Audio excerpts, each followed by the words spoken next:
Hello and welcome to Levant TV headlines. Attacks in and around Baghdad have killed at least 14 civilians as Iraqi security forces repelled an attack by the Islamic State group on the country's largest oil refinery. Iraqi Prime Minister al-Abadi and US President Barack Obama will discuss the fight against Islamic State at a White House meeting today, likely to be dominated by Iraqi requests for US arms and tension over Iran's role on the battlefield. The UN Security Council has scheduled a vote on a draft resolution that would impose an arms embargo on leaders of Yemen's Houthi rebels and their key supporters, ex-President Ali Abdullah Saleh and his son. Armed tribesmen have seized control of Yemen's only gas export terminal after an army unit assigned to protect it surrendered.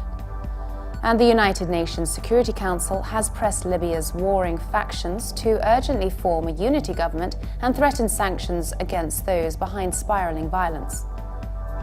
Now let's take a look at the top headlines in today's newspapers in the Middle East.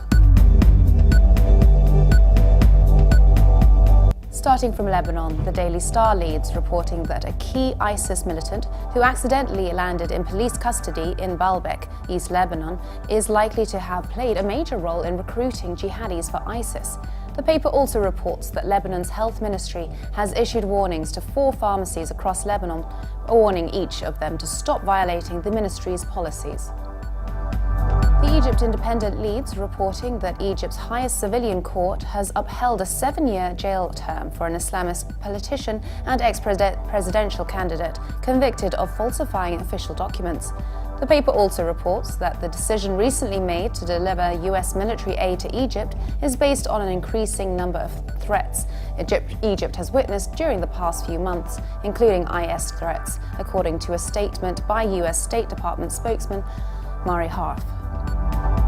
From the UAE, the Khalij Times leads, reporting that Russian President Vladimir Putin has paved the way for long overdue missile system deliveries to Iran and Moscow and started an oil for goods swap with Tehran, showing the Kremlin's determination to boost economic ties with the Islamic Republic.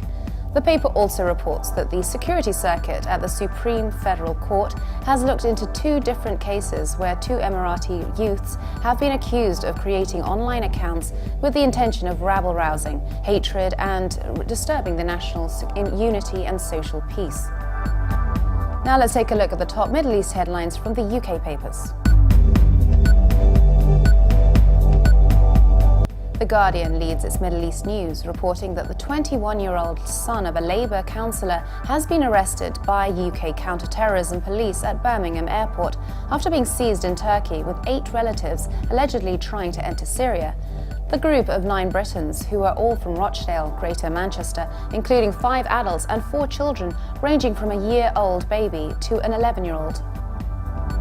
The Independent leads its Middle East news, reporting that Russia has announced that it has lifted a ban on supplying a sophisticated anti-missile system to Iran, following an interim deal with the country on its nuclear program, a move hailed in Tehran and greeted with dismay by the West and Israel.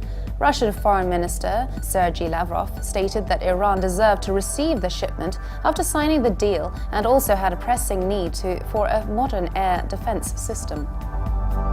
The Telegraph reports that Palestinian children as young as 11 are being employed under dangerous conditions in Israeli settlements in the occupied West Bank in breach of international law, according to a new report from Human Rights Watch. The 74-page report says hundreds of child laborers are working in farms and agricultural businesses in the strategically sensitive Jordan Valley for just £13 a day. Now let's take a look at the top Middle East headlines in the international papers. From Germany, the Deutsche Welle reports that the UN Security Council is scheduled to vote on a draft resolution today aimed at ending a military campaign in Yemen by Shiite Houthi rebels who want to take over the country. The draft resolution, if adopted, would impose an arms embargo on the group's leaders and demand that the rebels withdraw from territory they have already seized. And finally, the International New York Times reports that Iraqi Prime Minister al-Abadi is using his first official visit to Washington this week to pursue billions of dollars in loans and international assistance as his government struggles with plunging oil prices and a yawning budget deficit. And for more updates, please visit levant.tv. Thanks for watching. Be sure to join us again tomorrow. Bye for now.